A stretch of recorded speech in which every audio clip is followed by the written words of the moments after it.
I want to go on and talk in more detail now about compounds, the second part of this chapter, and mixtures. A mixture is a blend of two or more substances that are added together some arbitrary proportions without any chemical changes. So when we drop salt in water, for example, we're making a mixture. There's no chemical reaction. The salt is still salt. The water is still water. A chemical bond is a force that holds two atoms together in a chemical compound, and that force can come in different types. In water molecules, for example, or carbon dioxide, the bonds that hold those chemicals together are called covalent bonds. They exist because of the sharing of electrons. But in sodium chloride, that crystal you see is held together by ionic bonds that exist because positively charged ions like sodium stick to negatively charged ions like chlorine and form that lattice that you see. So a covalent bond, like I said, occurs when two atoms share two or more electrons. And a molecule is a unit of matter that results when two or more atoms are joined together by covalent bonds. And those atoms then travel together as a unit, usually in a particular shape.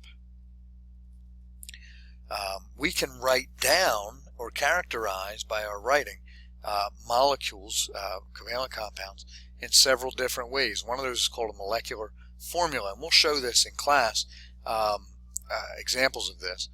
Molecular formula is a formula that shows the number and the kinds of atoms that are in a molecular compound. For alcohol, we might write C2H6O, where the numbers are telling you how many of each atom there are. And an atom, the O in that case, without a number, there's only one of. Structural formula gives a little bit more detail. It shows the connections among the atoms by using lines to represent covalent bonds. And I'll draw a picture of this in class, but the alcohol molecule has two carbon atoms that are connected to each other. One of them is connected to three hydrogen atoms. The other is connected to two hydrogen atoms and to an oxygen. And that oxygen is also connected to another hydrogen. That's why there are 6 hydrogens. Lewis structure we're going to spend a lot more detail on late this semester. We're going to spend almost a whole chapter talking about Lewis structure. So I just want to introduce it and give a definition right here. Condensed structure looks kind of like a molecular formula, but it makes an attempt to show the order in which atoms are connected to each other. Condensed structure for alcohol, based on the structural formula I just described, would be CH3CH2OH.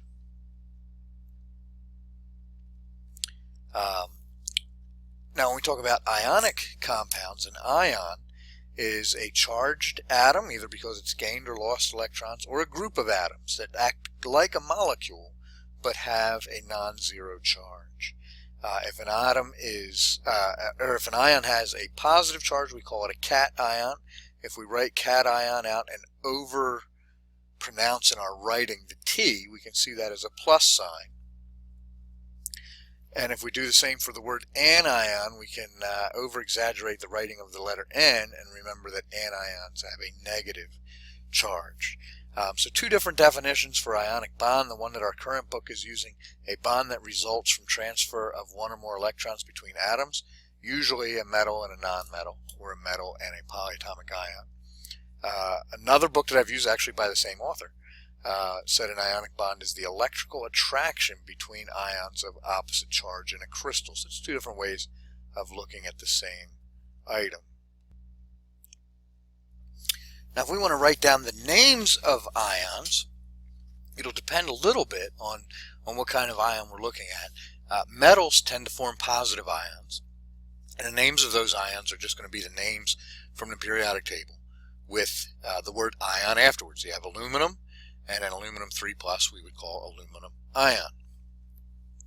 Transition metals, though, have to be named a little bit more specifically because they can form more than one charge. Iron has several compounds that we can find that has a 2+ charge, and we would call that iron 2 ion with a Roman numeral 2.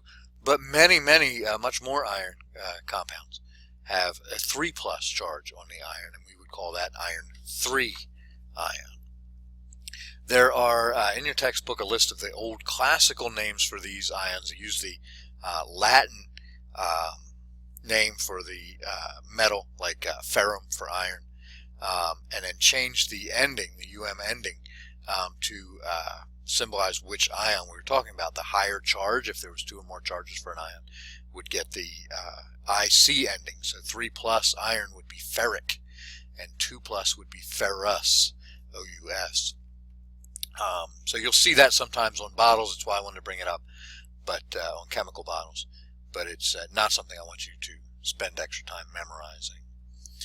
To write the name of an anion, that is a monatomic anion, a particular element that's taken on a negative charge, we would write the name of that element from the periodic table, but we would change the ending of the name to "ide." So instead of chlorine atom or chlorine molecule, a 1- chlorine would be chloride ion. A 2- oxygen would be oxide ion. In your textbook, you will find in this chapter, in chapter 2, toward the end, a list of polyatomic ions, and I want you to know their names, charges, and formulas. And so you'll find those in a table in the textbook. And they'll be important for you to know so that you can recognize the names and write the names of many different ionic compounds. Instead of the word molecule, which symbolizes a discrete unit of matter, since ionic compounds form in large crystals with large numbers of elements, the analogous term for ionic compounds is called formula units.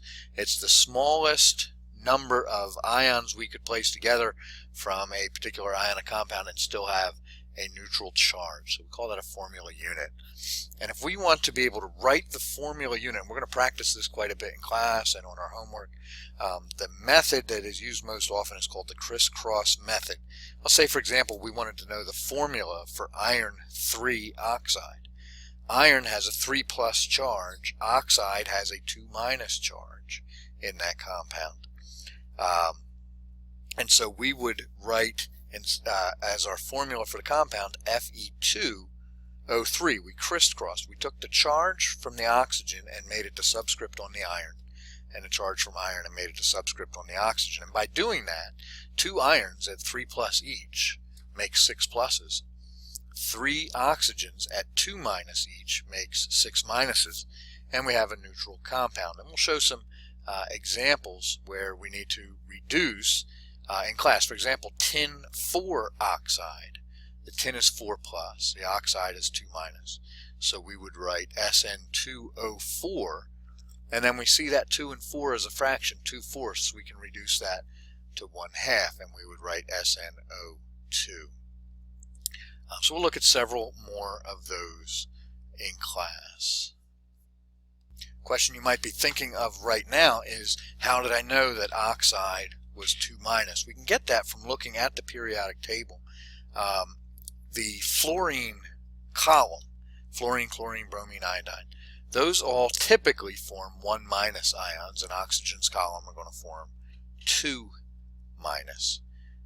Aluminum's column are going to form 3+ charges. Beryllium's column are going to form 2+, and hydrogen and lithium and sodium's column, they're going to form 1+ ions. Carbon's column and those columns across the middle of the table, we call it transition elements, those 10 groups that are across the middle, they have a tendency to be able to form more than 1 charge, so they're going to be the Roman numeral guys. So you'll know the charge on those atoms by looking at what they're attached to in the formula and calculating it, or by looking at the Roman numeral in the name.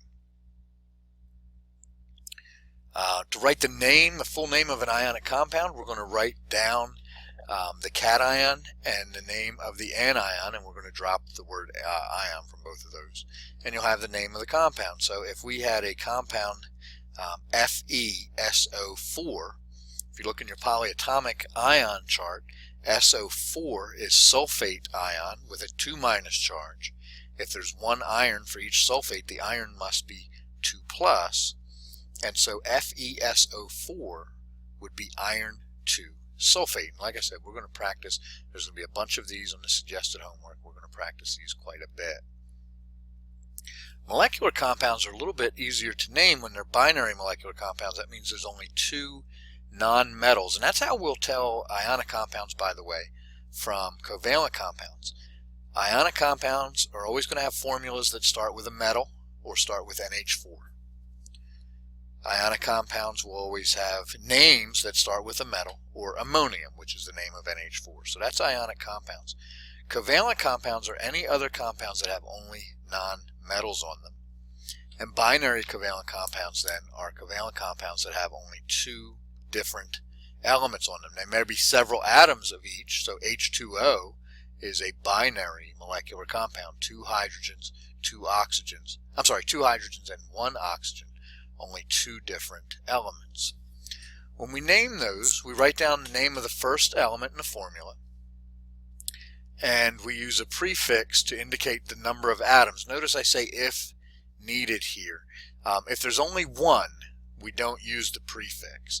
The prefixes are mono for 1, which we won't use on the first element, di for 2, and then tri for 3, and tetra, penta, hexa, hepta, octa, nona, and deca. And it goes up from there, but don't memorize anything past 10. And those are listed in the textbook, or you can write them down by pausing and rewinding the video a little bit. The second element we change to an IDE ending, and we use the prefix even if there's only 1. So for example, CO would be carbon monoxide. CO2 would be carbon dioxide. I4O9 would be tetraiodine non-oxide. Now notice I dropped the A from non when I said non-oxide. If putting the prefix on the element, if the element's name begins with O, you'll drop the A or O from the prefix name. So it wouldn't be decaoxide or nona-oxide or tetraoxide. It would be tetroxide or monoxide. What I've got here, you can pause the video to write these down. These are the suggested homework problems. What I'd like you guys to do is try these out over the next day or two. And the ones that you have trouble with, we'll work together on in class. If no one is volunteering which ones they have had trouble with, then I'll pick some out for us to work together before we have our next quiz on this chapter. And I'll see you guys in class next time.